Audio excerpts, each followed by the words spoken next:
우리가 읽는 말씀 사무엘하 5장의 내용은 마침내 7년이 지나고 난 다음에 이스라엘이 온 이스라엘의 왕이 된 이 사건에 대한 이야기를 해주고요.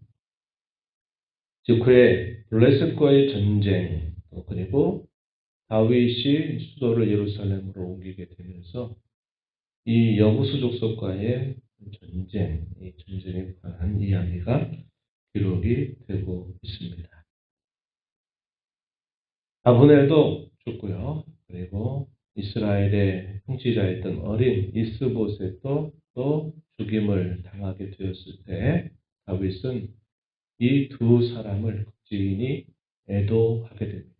진심 어린 애도를 하게 될 때 당시에 유다가 아닌 다른 지파들 사람들이 볼 때에도 다윗의 하는 이 모든 일들이 진심이로구나 하는 것을 알게 되면서 마침내 이 다른 지파의 모든 사람들이 이 다윗을 찾아와서 당신이 우리의 왕이 되어달라고 하는 요청을 하게 됩니다. 1절 말씀 한번 보시면 이스라엘 모든 지파가 헤브론에 이르러 다윗에게 나와 이르되 보소서 우리는 왕의 한 고륙입니다. 전에 사울이 우리의 왕으로 있었을 때도 이스라엘을 거느려서 출입을 하게 하신 사람이 바로 당신이었습니다. 여호와께서 당신에게 이렇게 말씀하셨는데 내 백성 이스라엘의 목자가 되고 이스라엘의 주권자가 되리라. 하나님은 그렇게 말씀하셨습니다. 이렇게 몇 가지 이야기를 하죠. 같은 혈통이다. 이스라엘을 거느려서 출입하게 했던 사람이다. 또한 당신에게 주어진 여호와의 말씀도 분명히 있었다. 그러니 당신이 우리 왕이 되어달라. 이렇게 요청을 하게 됩니다. 상황이 그렇게 만들어지도록 하나님이 인도하신 거예요.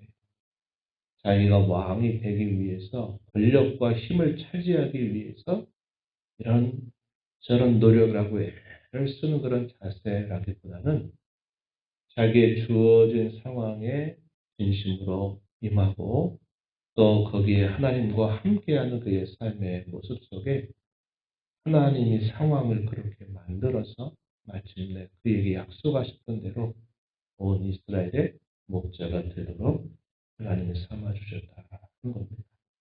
다윗은 찾아온 그들과 더불어 마침내 언약을 세워서 이제 통일 왕국을 이루면서 진정한 이스라엘의 왕으로 세워지게 됩니다.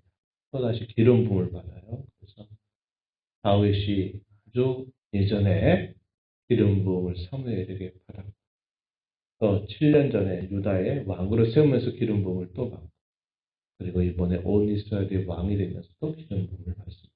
그래서 세 번의 이런 기름 부음을 받으면서 그야말로 진정한 이스라엘의 왕이 된 것입니다.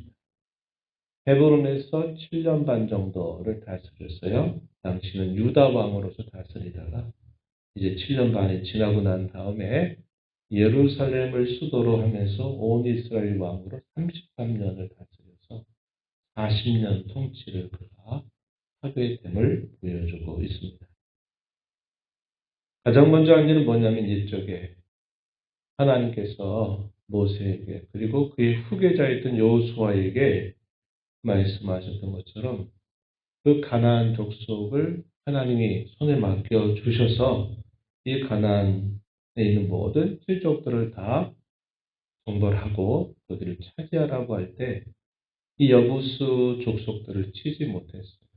지난번에도 그런 말씀을 드렸습니다만 이 예루살렘이 위치하고 있는 이 시온과 예루살렘이 위치하고 있는 이곳은 이스라엘 지형에 있어서 아주 특이한 지형이다 말씀을 드리고 매우 높은 지역에 위치하고 있습니다. 해발 750m 정도가 되는 높이에 있고요. 그리고 아래로 요단강 줄기가 흐르는 그 강줄기는 오히려 해수면보다 낮은 그런 특별한 지형을 가지고 있다. 그래서 그곳을 통과해서 가까골짜기, 눈물골짜기를 지나 예루살렘으로 올라오는 이 순례 여정이 쉽지 않았다. 이렇게 우리가 지난번에 함께 주의를 나눴죠. 이 엽속속들이 차지하고 있었던 이 예루살렘은 그와 같은 지형을 가지고 있어서 천의 요새라 불릴 만큼 아주 든든한 곳이었습니다. 이 옆 사람들이 어떻게 말하냐면 소경과 절뚝발이라도 너를 다 물리칠 거다. 네가 설마 이곳을 차지할 줄로 생각하지 말아라. 그러면서 이 여부 족속들이 교만했어요. 왜냐? 여태까지 빼앗긴 적이 없었던 곳이기 때문에 그렇게 말을 한 것입니다. 이스라엘 나라가 블레셋과의 전쟁에서 패배했었던 그 소식에 대해서도 그들이 모를 리 없었죠. 물론 좀 오래된 이제 그때는 한 벌써 여러 해가 지난 때였지만 약한 민족이다 이런 생각을 하고 있었던 것입니다.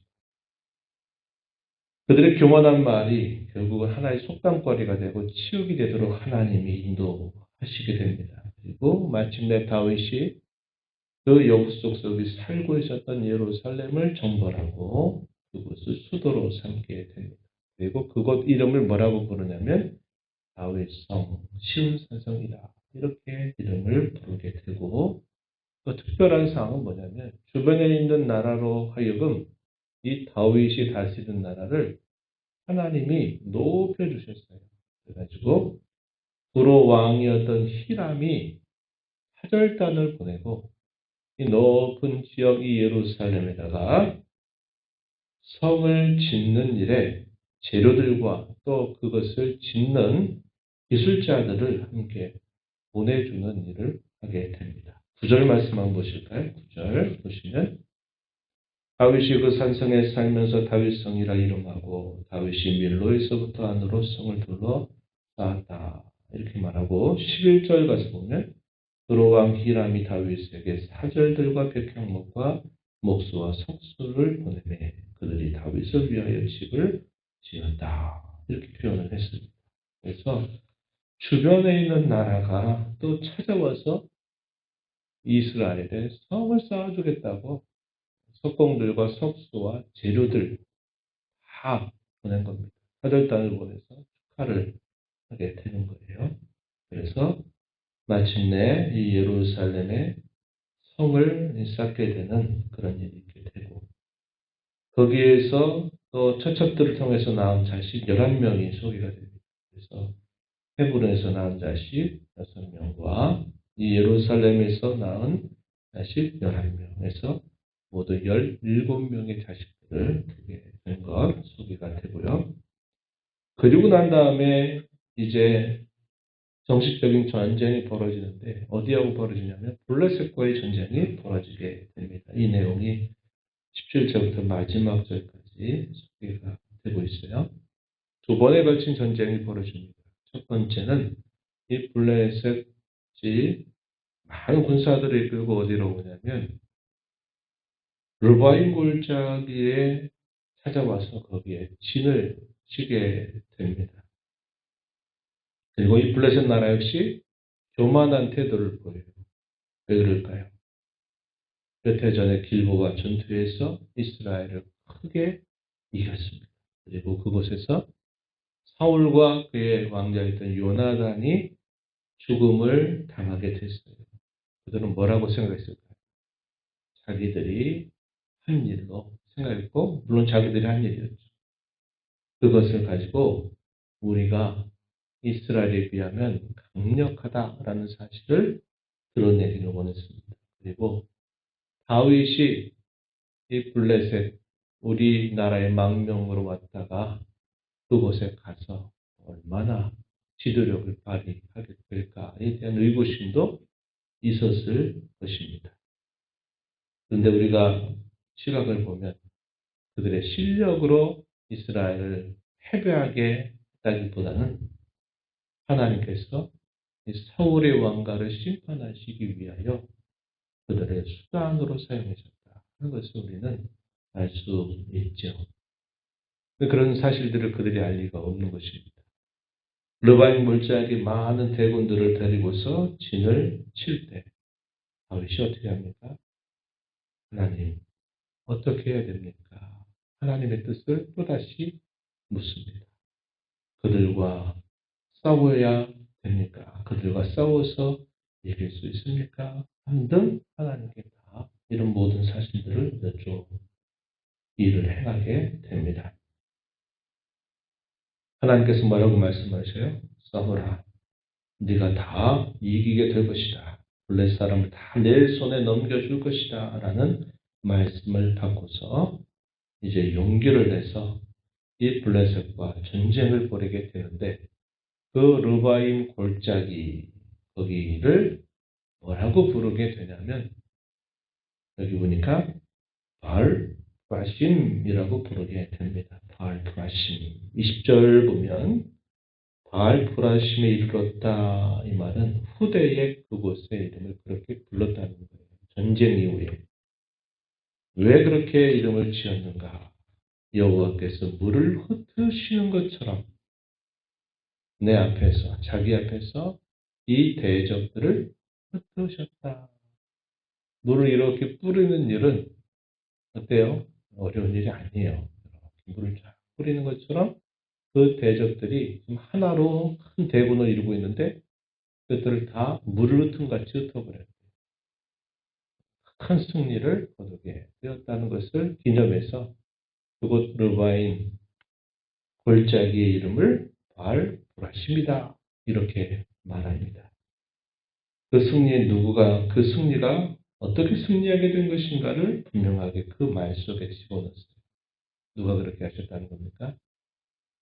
여호와께서 그렇게 하셨다는 거예요. 내가 군사를 데리고 가서 영웅적인 전쟁에서 영웅적인 승리를 거두게 되었다. 그래서 그 승리의 공을 자기에게 돌리는 것이 아니라 그것은 여호와께서 이렇게 우리에게 안겨다 주신 승리다. 이것을 기억하게 하기 위하여 그것의 이름을 바알 브라심 이렇게 이름을 짓게 된 겁니다. 이 패배로 인해서 블레셋은 이 전쟁에 가지고 왔던 자신들의 신상조차도 챙기지 못하고 도망가게 했습니다. 산산이 흩어져 버려서 결국 패배를 안게 됐습니다. 두 번째 전쟁이 또다시 벌어집니다. 이번에는 결코 질리지 않는다 하는 마음을 가지고 블레셋 똑같이 이 르바임 골짜기에 또다시 진을 치게 됩니다. 다윗은 또다시 이때 묻습니다. 하나님 어떻게 할까요? 그랬더니 이번에는 여호와께서 전략을 가르쳐 주세요. 전술이라고 말하죠. 전술을 가르쳐 주셔서 그들의 뒤로 들어가서 그들을 기습 공격해라 하는 말씀을 구체적으로 주시게 됩니다. 그러면서 결과는 어떻게 됐을까요? 역시 큰 승리를 거두게 됩니다. 그래서 옛적의 이스라엘이 아니었던 것을 그들로 하여금 분명하게 새기게 되는 계기가 됨을 우리가 보게 되죠. 오늘 이 말씀을 우리가 함께 보면서 이런 생각을 하게 됩니다.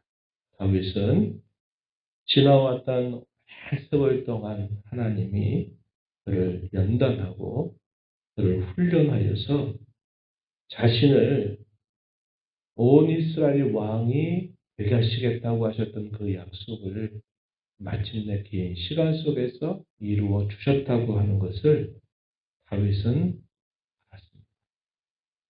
하나님이 내게 그 옛적에 이렇게 말씀하시고 나로 하여금 지난 여러 세월 동안 방랑과 도피의 생활을 하게 하시면서도 지켜주시고 유다의 왕이 되게 하셨다가 마침내 약속하셨던 것처럼 온 이스라엘의 목자가 되게 하신 것은 하나님이 나를 여기까지 연단하시고 인도해 주신 일이다 하는 것을 그가 분명히 알았다. 이렇게 표현을 해주고요. 그러하기에 그 은혜를 그가 알기에 자기가 하루하루를 왕으로 살아가는 그 모든 일 속에 일어나는 사건들 속에서 철저하게 하나님의 뜻을 묻습니다. 그리고 하나님이 하신 그 말씀을 어떻게 응답하느냐? 순종으로 응답하는 삶을 살아가고 있다 하는 겁니다. 오늘 읽은 말씀 중에서 이 말씀을 한번 보실까요? 12절 말씀을 다시 한번 보시면 이렇게 표현을 했습니다. 12절에 보면 다윗이 여호와께서 자기를 세우사 이스라엘 왕으로 삼으신 것 그리고 그의 백성 이스라엘을 위하여 그 나라를 높이신 것 그것을 뭐했더라? 알았다 이렇게 표현했습니다.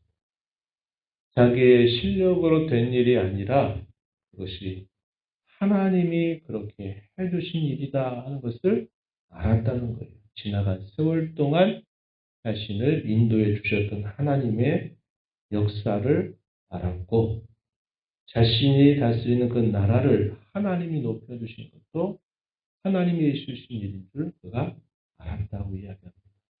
이게 뭐예요? 하나님의 손길을 그가 지나온 세월 동안 어떻게 해주셨는지를 그가 분명히 알았다는 거예요. 그 결과 어떻게 그가 반응하느냐. 매사를 하나님 앞에 뜻을 묻고요. 그 뜻에 순종하며 응답하는 삶을 살았다 하는 겁니다. 오늘 저와 여러분이 살아가는 삶은 어떨까요? 마찬가지입니다.